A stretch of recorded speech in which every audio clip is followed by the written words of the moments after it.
Thanks a lot. So yeah, we are here with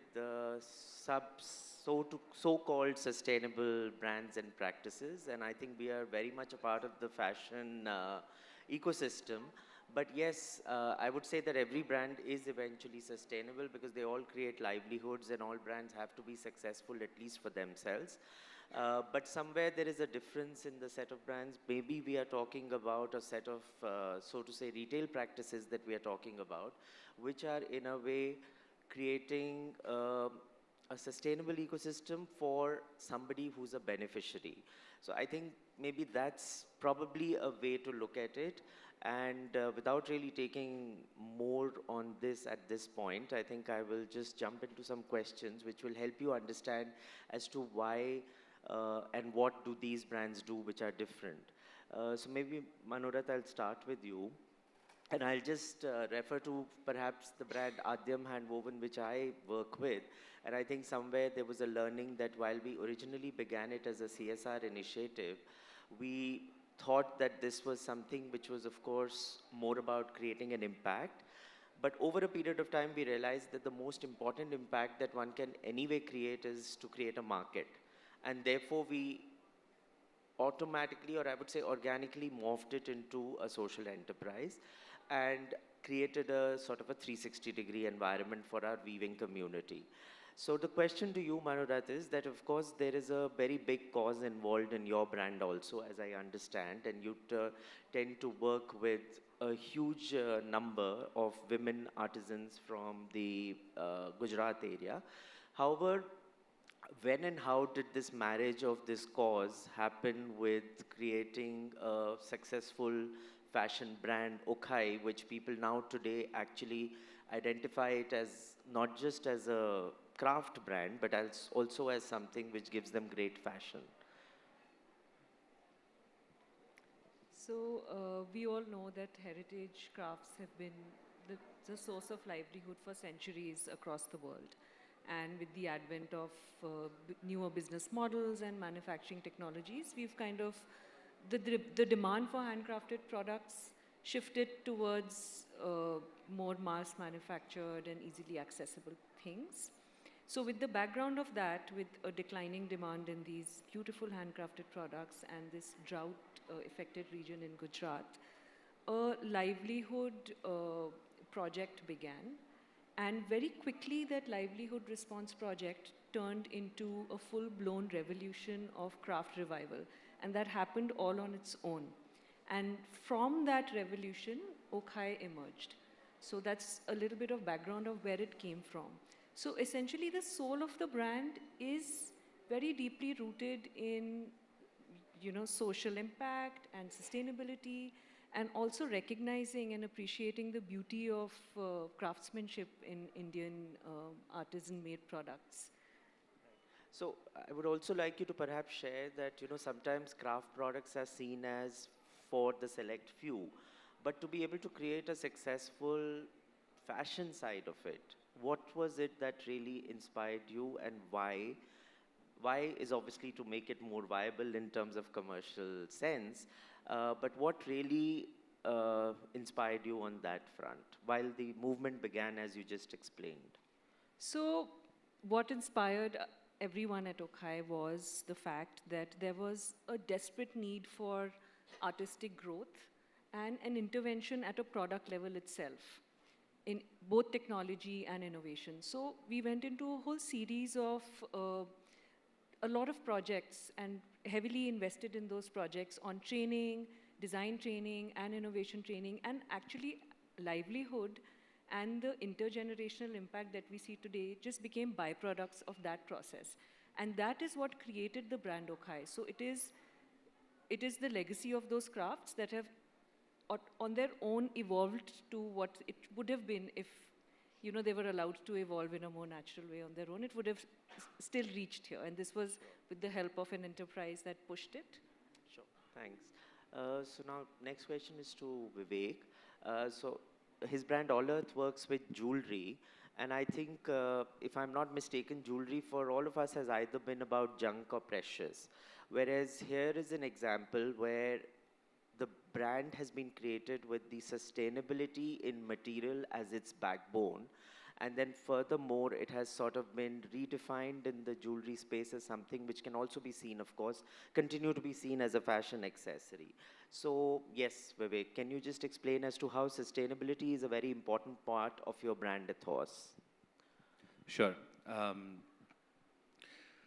So this is how we see it. I mean, today in India, jewelry is a huge market, we all know. 90% of that is basically in gold. Now, and what we are insanely obsessed with gold as Indians. However, there is a darker side to it. I mean, imagine actually about 1/4 of this room if that was completely filled with cyanide. And that's actually the amount of toxic waste generated from a single tiny gold ring. So that translates to 6 billion tons of such toxic waste, 100 million tons of carbon emissions. And India contributes to 1/3 of that footprint globally. So the thinking is this, all of this is because somewhere we've been conditioned to attribute preciousness to that material for so many different and traditional reasons. And if we can change that, what if we could make preciousness not about the material, but actually about beautiful design, finesse and craftsmanship, and a conscious ideology. So what therefore we do is all our jewelry is created from reclaimed metals after industrial use, and ensure that it's fit for high grade quality. We believe in circular usage because jewelry is also a product we all know.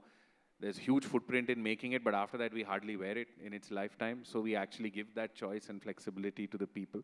But this is only one part, and the second part is actually the bridge to the consumer, because my belief personally is that this will not be enough to actually get the customer to the impact you want to build. So the second is to build very high desirability, which we do through a distinctive focus on design and craftsmanship, the designer partnerships we have. So therefore, we are not appealing only to those who are looking for sustainable products, but we are looking to make people's choices actually sustainable. That's the approach which we have at All Earth. Right. So, I mean, just to further elaborate on this, I think there has been a lot of talk about how natural fibers versus synthetic fibers, and why do you think there are not enough brands which have sort of latched on to what you have created as a concept? I think that there is, this is my understanding, there are two things. My personal belief was that if you look at any category, jewelry, bags and accessories, saris and all of this, there is a strong component of the material. Now the material which is actually used is generally very destructive, whether it's pure silk, whether it's pure leather, pashmina and so on. I think the biggest brands in the world, they've set their supply chains in a particular way that it's not possible for them to suddenly pivot and start something new. The smaller brands that have embraced these types of thinking, their products are not maybe desirable enough. So I felt there's a gap between, it's almost become like if you're this sustainable California type person, you have this very funky vegan taste, and it's very eclectic, very esoteric, and it's not therefore mainstream and what people really aspire to wear. And that's what I saw as a gap, and we want to just bridge those two worlds. And that's the philosophy we have. Great. So I don't know how many of you are familiar with 100 Hands as a concept, so maybe I'll just say a line before you.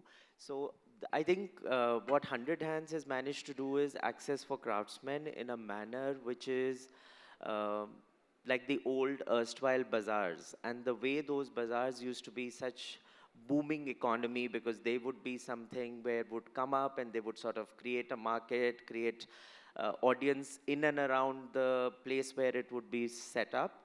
And I think it was something which we very conveniently forgot over a period of time with the coming in of the malls. So I think they have sort of brought this really successful format in. But my question to you is that when you started this, and I just realized that it's 14 years, was it for the love of craft or for the love of the craftsman? Because you're actually benefiting both in a way.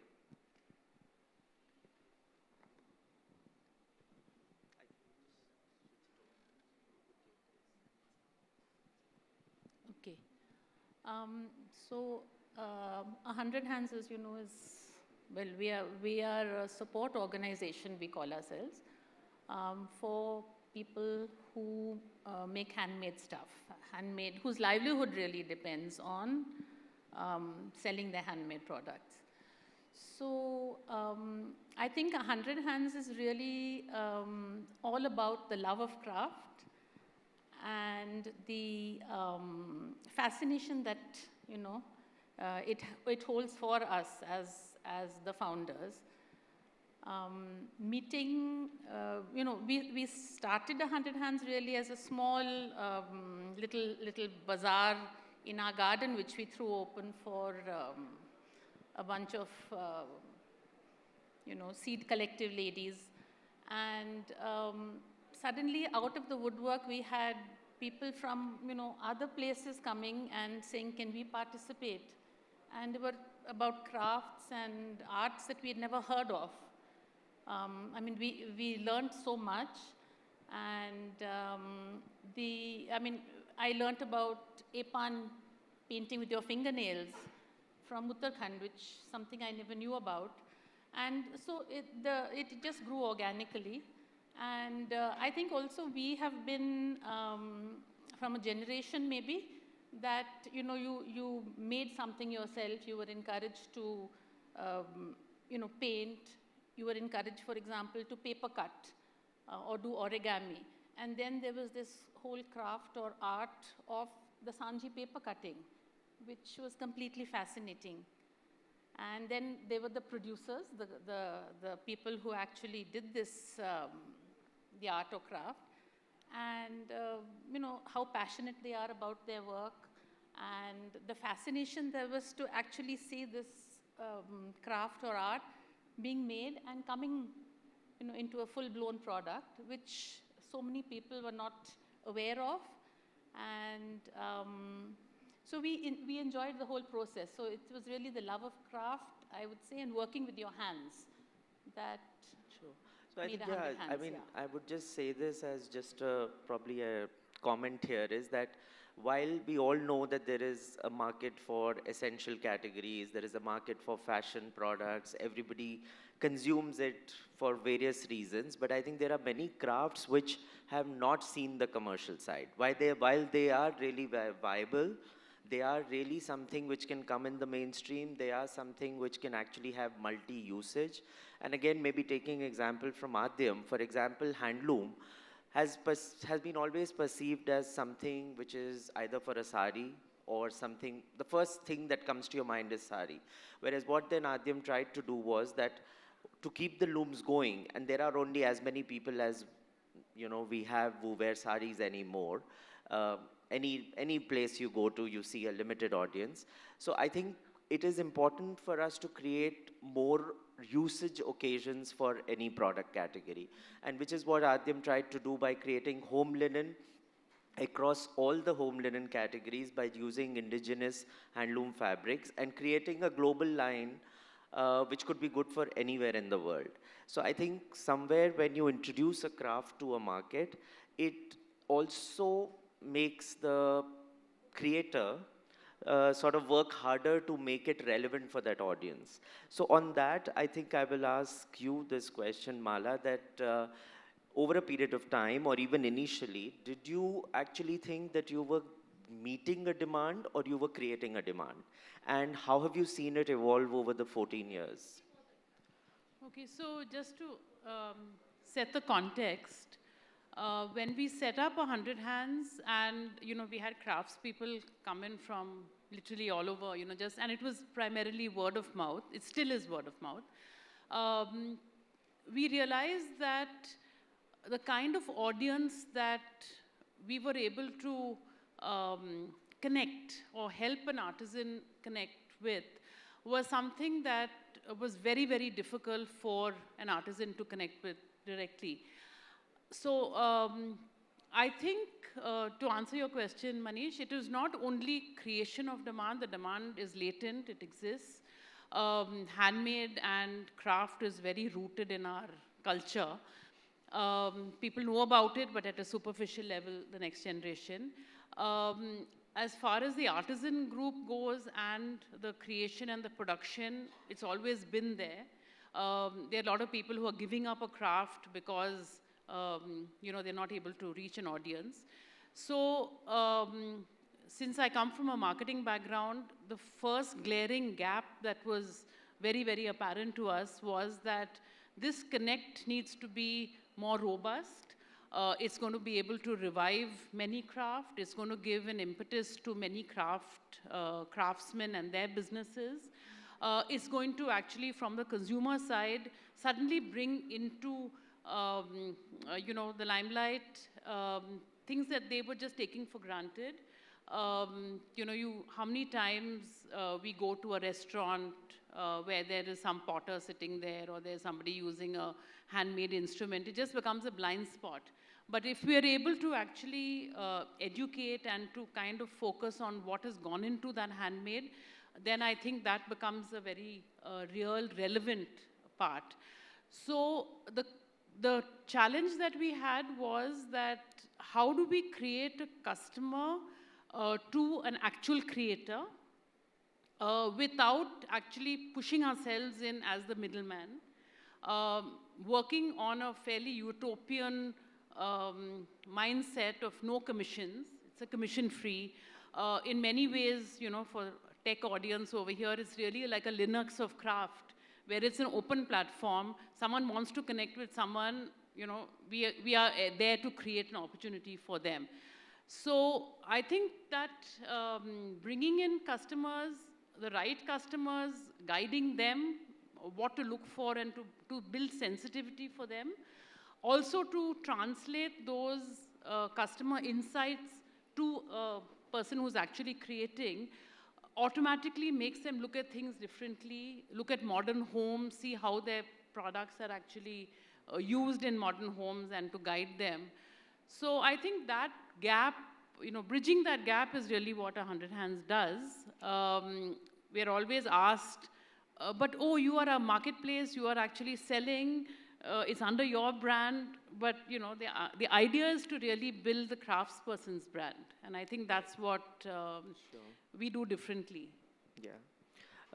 So on that note only, I'll ask you a question, Manorat, because I think you've used these beautiful embroideries from Kutch, which used to be only seen on traditional outfits, or which used to be seen at best in a few home linen, which is there, and you've created a whole market where these are now on Western dresses, and people actually flaunt it wonderfully on totally Western silhouettes. Now, I always, and it's one of my really pet questions, is that, the brands which have a cause behind them, how do they really straddle between the fact that what do they want to tell their consumer? Do they want the empathy of the consumer because they want them to buy into them because you are for a cause? Or do you still want to underplay that but just buy it for the sheer beauty of the product? And if you would like to answer that, and also support it with some kind of an instance where perhaps a customer engagement has made you realize that how your work at the back end has actually made that customer also happy about engaging with a brand like yours.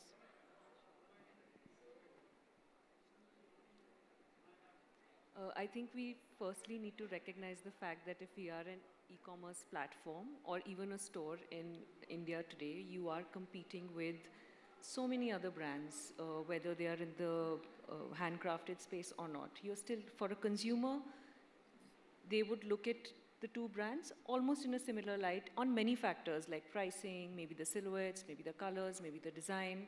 Yes, one brand is telling a story and the other one might not have a compelling enough story. But is that enough of a hook is something I think all brands need to really seriously consider. So design is a huge aspect of it. And working on it and ensuring that you're competitive in that space, with your technology that you're using competitive, is definitely something that all brands who are in this space should consider. Secondly, yeah, I would like to actually share one story here. And, when we talk about conscious consumerism, we all know, we are all aware that we should be consuming consciously. But the reason that does not happen as fast as we want it to happen is because it is very, very hard to change human behavior, especially when there is a layer of inconvenience involved. But what humans also respond to is storytelling. is knowing that if they're buying something, it's going to impact someone's life, or whether they're a part of a community or not. So we have this program on Okhai called Rescue, where we sell the products that have small defects through our website itself.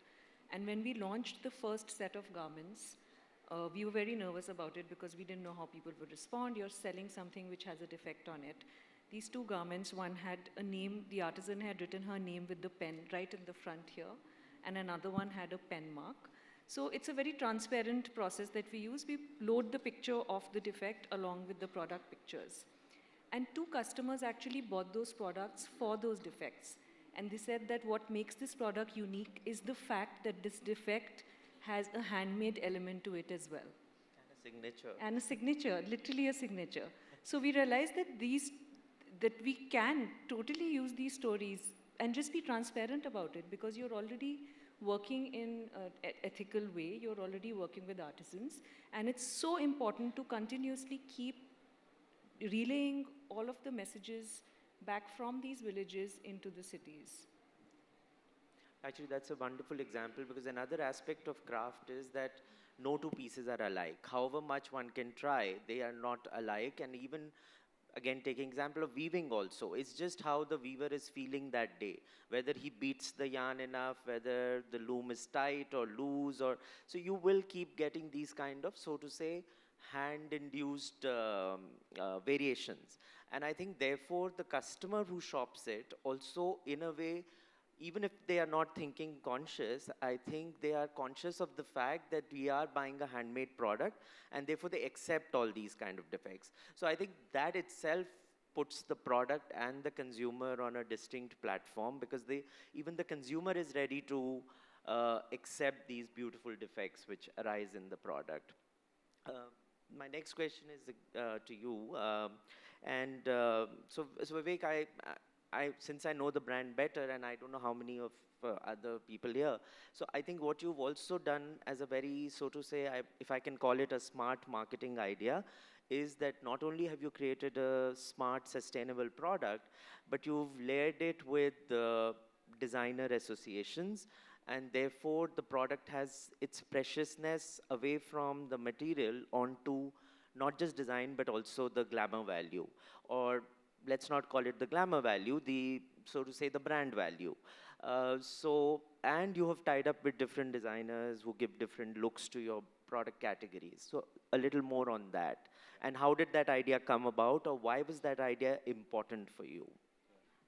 So, Manish, like I said earlier, and I also echo with what Manohat was saying, my belief is that if people, when there is this huge attitude behavior gap when it comes to conscious consumption, if everybody did what they actually say, then we won't even be in this kind of position in the world today.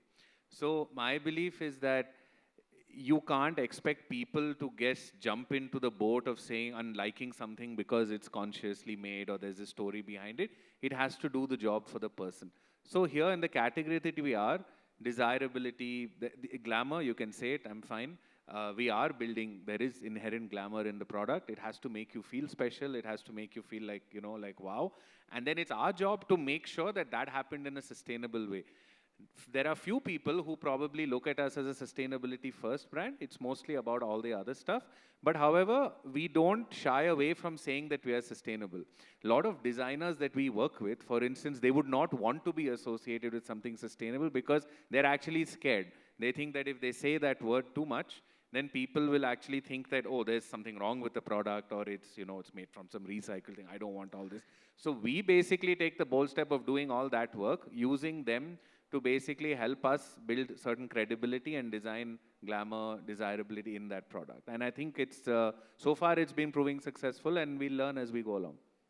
Sure, that's nice. So back to you, Sonia. So I think apart from the fact that there are certain brands which are doing this work, I think eventually what is also beautiful about the craft industry is that the hero continues to be the artisan.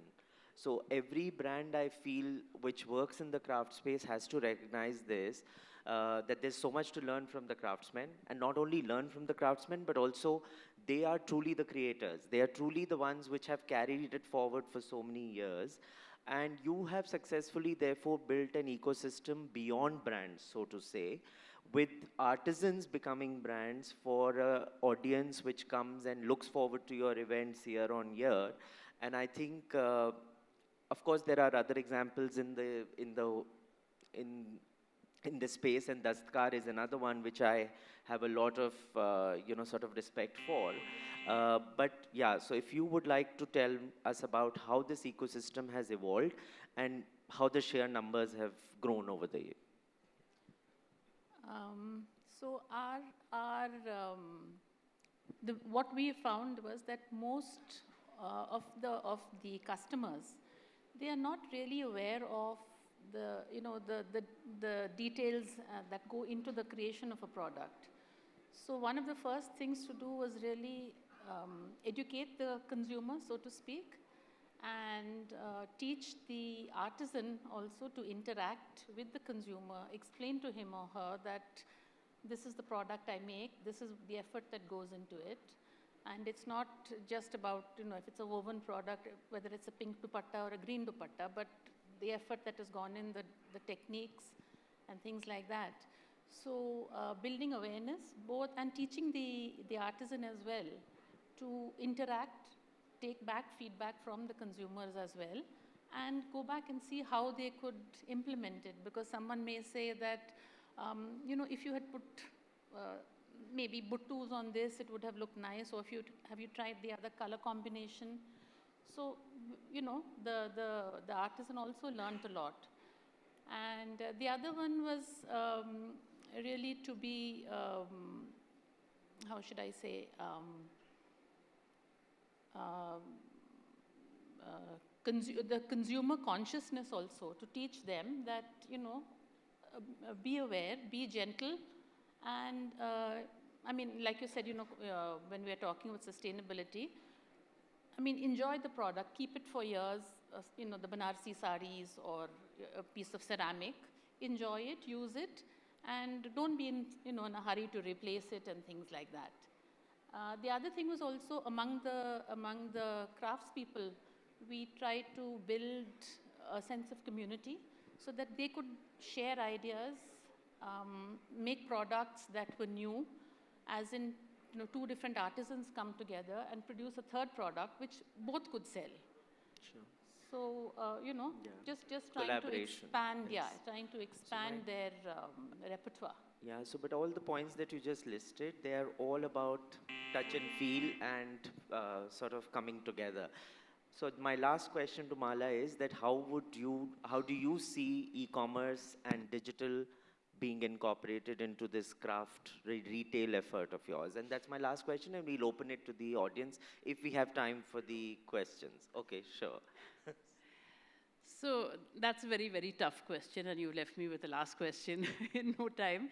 But the fact of the matter is, the minute you enter into an e-commerce space, you are competing with the non-handmade, the big daddies of e-commerce. And I don't think you can take away from that in a hurry. So you have to get your systems in place, you have to get your, your logistics, and you're really up against, the huge Amazons and Flipkarts of the world. This is something that we've grappled with, and, we go back quite often to the book Small is Beautiful by Schumacher, which many of you all must have read, where the essence really is about where the human need and, the humanness of an entire production is really at the core of production. Also questioning, in many ways, the concept of scale. And I think with, and I'm looking at it from a sustainability point of view, in a forum where, fast fashion and business is really the buzzword right across, we are looking at things definitely to be sustainable from a organization point of view. But the question we're asking is that everything have to be huge scale mass production. We are in an area of handmade, and where touch and feel, like you said, is so critical. the way in which you consume on an e-commerce platform is very, very different from the way in which you consume when you actually talk to the creator. The challenge that I'm putting out to anyone who's in the technology business is that how do we use AI, VR, augmented reality to be able to bring in a whole sense of touch and feel, bring in the humanness, bring in the conscious kind of consumption, interaction in a manner which can replicate an offline space, but is definitely differentiated from a large mammoth e-commerce platform. So that's what we are grappling with. Sure. Thank you. So I think we're really short of time. And a big thanks to IFF actually to provide this platform to the other side of the brands. And thank you to all of you to be a part of this. Yes, thank you. Thank you, everyone.